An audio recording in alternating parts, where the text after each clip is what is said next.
Durasi video ini panjang, dan konten yang dibahas adalah partai yang penuh komplikasi jual beli serangan dari kedua pemain hebat di masanya. Saya menyarankan Anda agar siapkan energi yang cukup menonton video ini. Bila perlu, siapkan kopi agar Anda bisa menonton sampai habis. Permainan berlangsung dalam tema Cecilia Neidorff.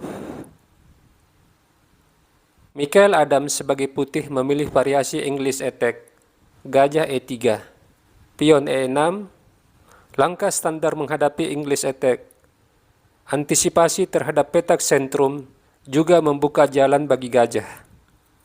Pengembangan gajah ke E2, menteri C7, posisi yang tepat bagi menteri dalam Cecilia Neidorff, mengontrol jalur C. Michael Adams menteri D2, bersiap rokade panjang.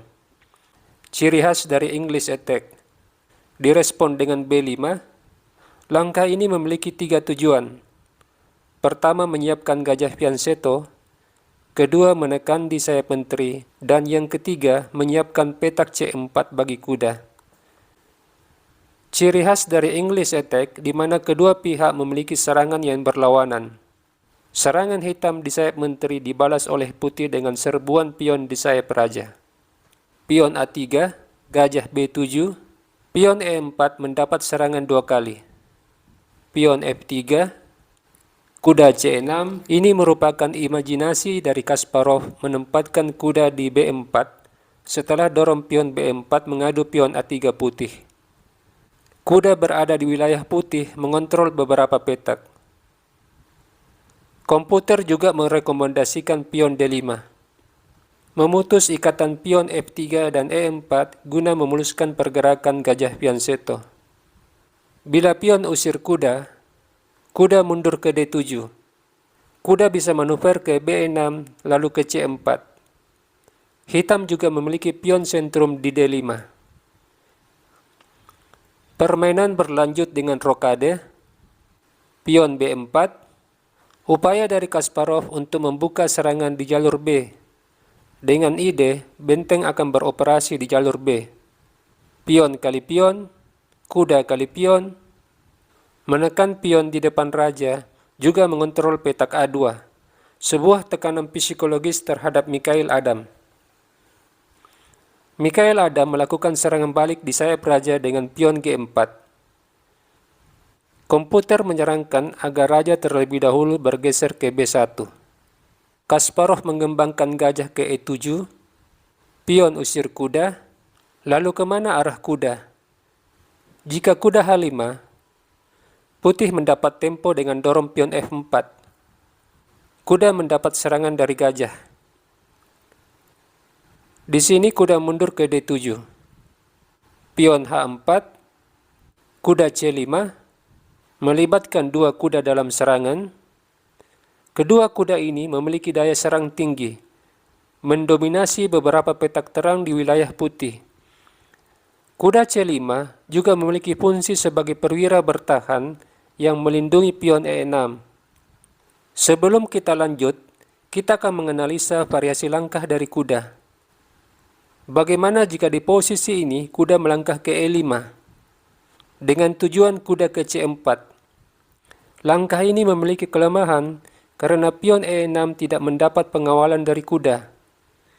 Setelah pion H5 dengan ide pion G6 dengan maksud menghilangkan pion F7 yang menjaga pion E6, hitam berada dalam masalah.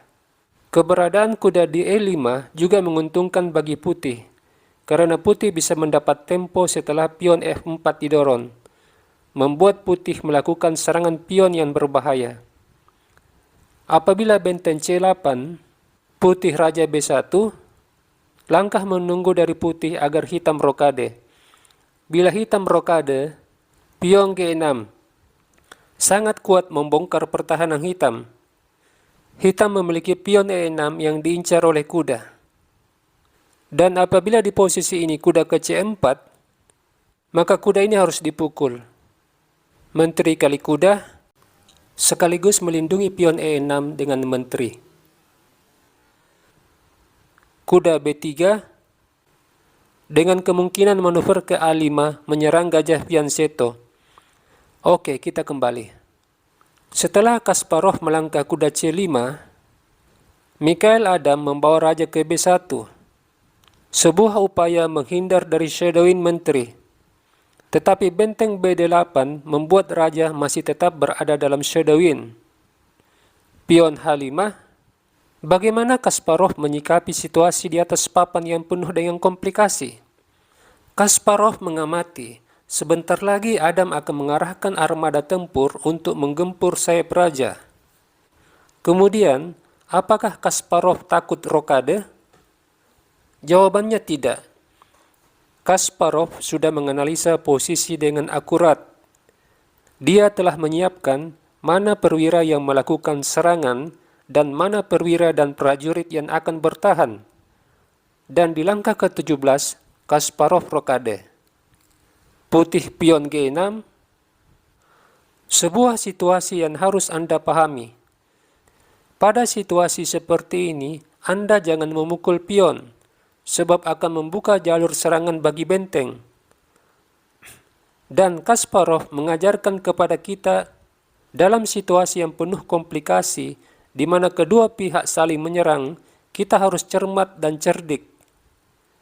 Gajah F6 menempatkan gajah sebagai perwira bertahan sekaligus perwira penyerang. Jika di posisi ini hitam tidak melangkah gajah F6, misalnya gajah A8 membuka ruang bagi benteng, putih memiliki langkah pion H6 sangat kuat. Bila pion F kali G6, pion kali G7. Perhatikan akses menteri hitam yang mengawal baris ke-7 di sayap raja tertutup oleh gajah. Dan ini memberikan kesulitan bagi hitam dalam bertahan. Bila pion diambil dengan raja, gajah H6, posisi yang bagus buat putih. Oke, kita kembali. Dalam permainan ini, putih melangkah benteng G1. Gajah A8 membuka jalur penyerangan bagi benteng. Gajah G5 mencoba untuk menghilangkan perwira bertahan yang memiliki fungsi strategis.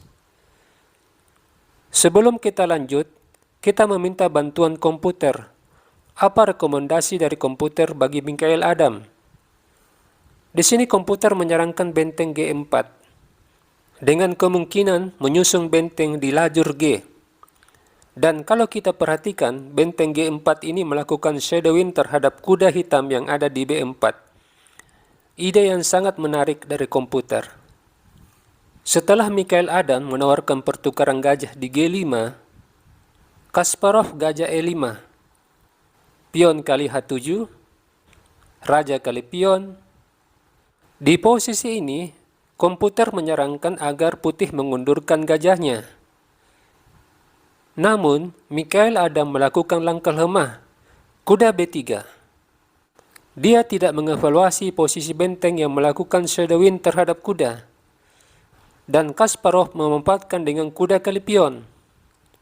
Jika menteri kali kuda, kuda kali kuda, posisi benteng yang melakukan shadowing terhadap raja jelas menjadi masalah besar bagi putih. Di sini Adam memukul kuda C5. Kemudian kuda A3, skak. Jika di posisi ini raja C1, menteri kali kuda. Gajah E3 menyerang menteri. Menteri B4. Para perwira hitam mengepung raja. Kemenangan tinggal menunggu waktu. Oke, kita kembali. Dalam permainan ini, Mikhail Adam melangkah raja A2. Lalu menteri kali kuda. Kuda A4 menyerang menteri. Kuda C2 menutup akses menteri menjaga pion B2. Bila kuda kali menteri, di sini ada ancaman mat di B2 dengan benteng kali pion B2, skak mat. Raja G1, lalu menteri A3 membuat Adam merobohkan rajanya. Tetapi mengapa ia menyerah? Bukankah kuda ini bisa dipukul dengan menteri? Bagaimana langkah hitam? Apakah Anda melihatnya? Benteng C8. Bila menteri pukul benteng, benteng kali piong, skak. Raja bergeser, menteri skak mat.